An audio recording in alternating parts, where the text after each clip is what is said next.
चार 4-5 दिवसापासून आपण पाहतोय की भूषण गवई जे सुप्रीम कोर्टाचे सर्वोच्च न्यायालयाचे म्हणजे सर्वोच्च न्यायाधीश होते आणि ते काही दिवसापूर्वी बागेश्वर धाम या बागेश्वर बाबाचा जो हिंदू राष्ट्रवादाचा पुरस्कर्ता आहे त्या व्यक्तीच्या दर्शनासाठी गेलेले फोटो व्हायरल झालेले आहेत सोशल मीडियावर.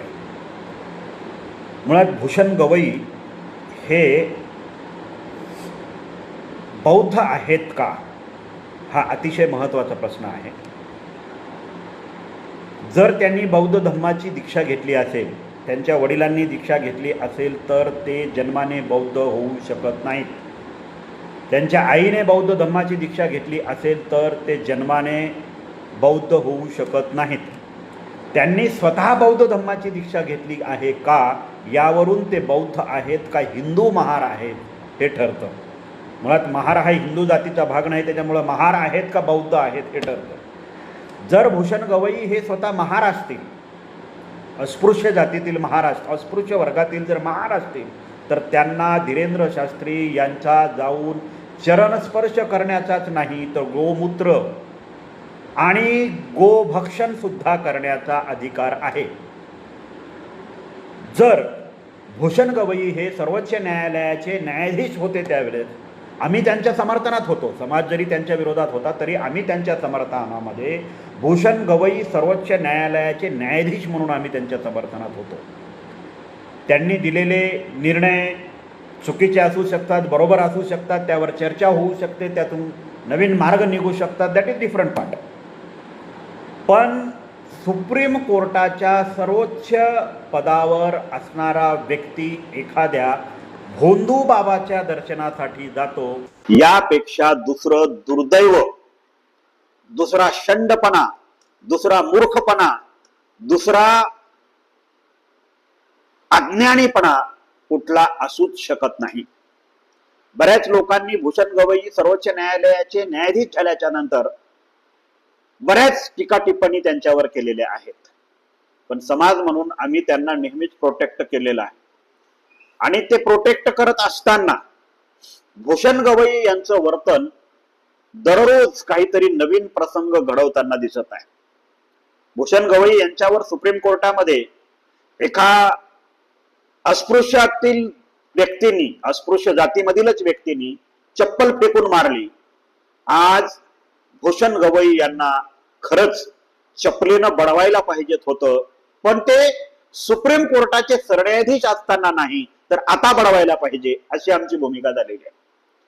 जो धीरेंद्र शास्त्री हिंदू राष्ट्रवादाची भाषा करतो, भारताला हिंदू राष्ट्रवाद बनवण्याची घोषणा करतो आणि एकीकडं भूषण गवईचं कुटुंब, भूषण गवईचे वडील, भूषण गवईचा भाऊ बाबासाहेब आंबेडकरांनी ज्या दीक्षाभूमीवर बौद्ध धम्माची दीक्षा घेतली तिथले ट्रस्टी आहेत.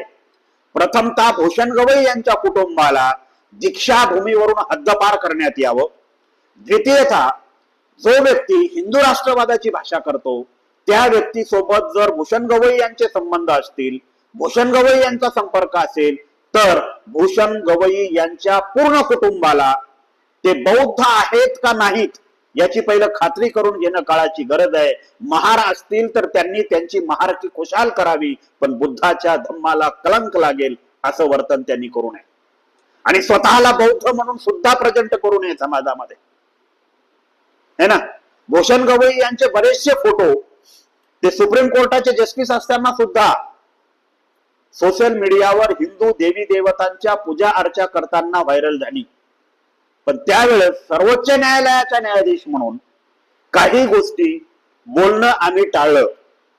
पण आज सर्वोच्च न्यायालयाच्या न्यायाधीश पदावरून निवृत्त झाल्याच्या नंतर हा व्यक्ती जर सनातन हिंदू लोकांच्या, हिंदू धर्म राष्ट्रवाद्यांच्या पाया पडत असेल, त्यांचा जाऊन सन्मान करत असेल, त्यांच्याकडे जाऊन जर चापलुसी करत असेल तर खरंच हा व्यक्ती बौद्ध आहे का हा प्रश्न निर्माण होतो.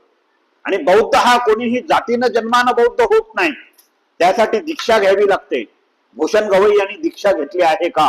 भूषण गवई यांच्या परिवाराने दीक्षा घेतलेली आहे का? भूषण गवई यांचे वडील गवई रासू गवई यांनी दीक्षा घेतली होती का, यावरून ठरतंय की ते खरंच बौद्ध आहेत का महार आहेत. आणि जर ते महार असतील तर महारांना आपण अडवू शकत नाही, बौद्धांना नक्कीच अडवू शकतो.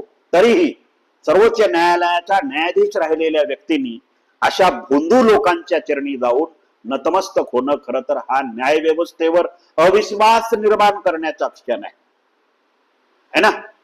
एखादा सर्वोच्च न्यायालयाचा न्यायाधीश, बाबासाहेब आंबेडकर म्हणाले होते की भारत हा मूर्खांचा देश आहे आणि त्या मूर्खांमध्ये आपण आपली भरती करून घेतोय का काय, हे भूषण गवईंना दाखवायचंय की काय. कारण बाबासाहेब आंबेडकर भारत हा मूर्खांचा देश आहे असं का म्हणाले होते की इथली लोक एखाद्या नंग्या फकीराच्या पुढे नंग्या फकीराच्या पुढे जाऊन सुद्धा नतमस्तक होतील, पण कोट आणि सुटाबुटात जाणाऱ्या शिक्षित लोकांना नजरअंदाज करतील, है ना. मग आज सुप्रीम कोर्टामध्ये सूट आणि कोट बूट घालून राहणारे भूषण गवई जर एखाद्या निर्बुद्ध, अशिक्षित, धर्मांध व्यक्तीच्या पुढे जाऊन जर नतमस्तक होत असतील तर खरंच सुप्रीम कोर्टाचे सरन्यायाधीश म्हणून भूषण गवई यांनी घेतलेले सर्वच निर्णय डिसमिस का करू नयेत, ते बरखास्त का करू नयेत, ते संपुष्टात का आणू नयेत, ते आणले पाहिजेत. आणि बौद्ध म्हणून मी तुम्हाला सांगतो, हे जर महार असतील तर त्यांना त्यांचं खुशाल कर्म करू द्या, पण यांना बौद्ध म्हणून कोणीही प्रेझेंट करू नका. कारण बौद्ध व्यक्ती कधीच कुठल्याही हिंदू, त्यातल्या त्यात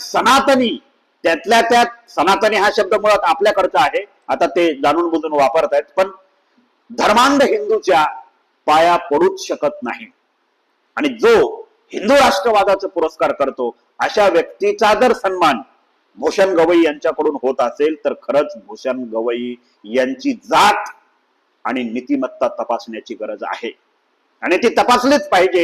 हे बौद्ध म्हणून आपलं कर्तव्य आहे. आणि जर ते बौद्ध नसतील तर त्यांना खरं तर बाबासाहेब आंबेडकरांच्या विचारापासून, बुद्धापासून, बौद्ध धम्मातून हद्दपार करण्याची सुद्धा गरज आहे. कारण अशी घाण बुद्ध धम्मामध्ये चालणार नाही, अशी घाण बुद्ध धम्मामध्ये चालणार नाही. महारांनी बुद्धाचा धम्म पाठवला, हा कलंक आपल्यावर लागल्याशिवाय राहणार नाही.